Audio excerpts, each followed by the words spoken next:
অৱশেষত অপেক্ষাৰ অন্ত পৰিল। এবাৰ বাবুসকলৰ বাবে ভাল খবৰ কঢ়িয়াই আনিছে মুখ্যমন্ত্ৰী হিমন্ত বিশ্ব শৰ্মাই।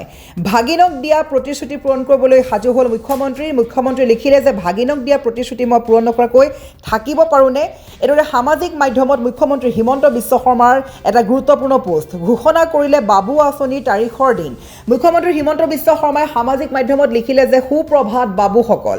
এবাৰ কেৱল যুৱতী নহয়, এবাৰ বাবুসকলৰ বাবে ভাল খবৰ আনিছে মুখ্যমন্ত্ৰীগৰাকীয়ে। মুখ্যমন্ত্ৰী লিখিলে সুপ্ৰভাত বাবুসকল।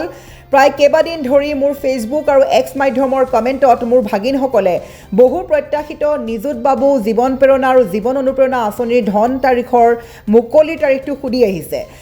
আৰু এতিয়া অপেক্ষাৰ অন্ত পৰিল। অলপ পাছতেই এই তিনি আঁচনিৰ ধন তোমালোকলৈ মুকলি কৰি দিম বুলি লিখিছে সামাজিক মাধ্যম যোগে। লগতে মামাই লিখিলে যে মোৰ ভাগিনসকলক দিয়া প্ৰতিশ্ৰুতি মই পূৰণ নকৰাকৈ থাকিব পাৰোঁনে।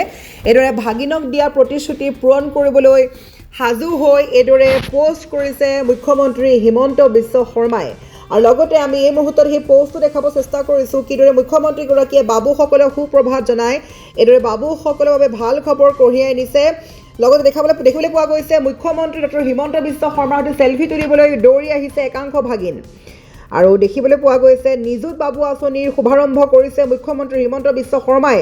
ৰাজ্যৰ ৪৭,৩৯৫গৰাকী দৰিদ্ৰ পৰিয়ালৰ শিক্ষাৰ্থীক মাহিলী আগবঢ়োৱা হ'ব ধন।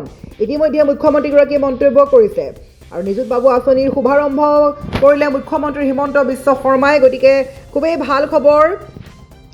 ভাগিনক দিয়া প্ৰতিশ্ৰুতি পূৰণ কৰিবলৈ সাজু হ'ল ৰাজ্যৰ মুখ্যমন্ত্ৰী হিমন্ত বিশ্ব শৰ্মা। এবাৰ বাবুসকলৰ বাবে যি বাবু আঁচনি কঢ়িয়াই নিছিলে কেৱল যুৱতী বা কেৱল ছাত্ৰীৰ বাবেই নহয়, এবাৰ যুৱকৰ বাবে ভাগিনৰ বাবেও লৈ আহিছে এই ভাল খবৰ।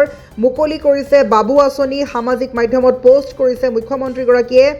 নিযুত মইনা জীৱন প্ৰেৰণা আৰু জীৱন অনুপ্ৰেৰণা আঁচনি ধন মুকলি কৰিছে মুখ্যমন্ত্ৰীগৰাকীয়ে।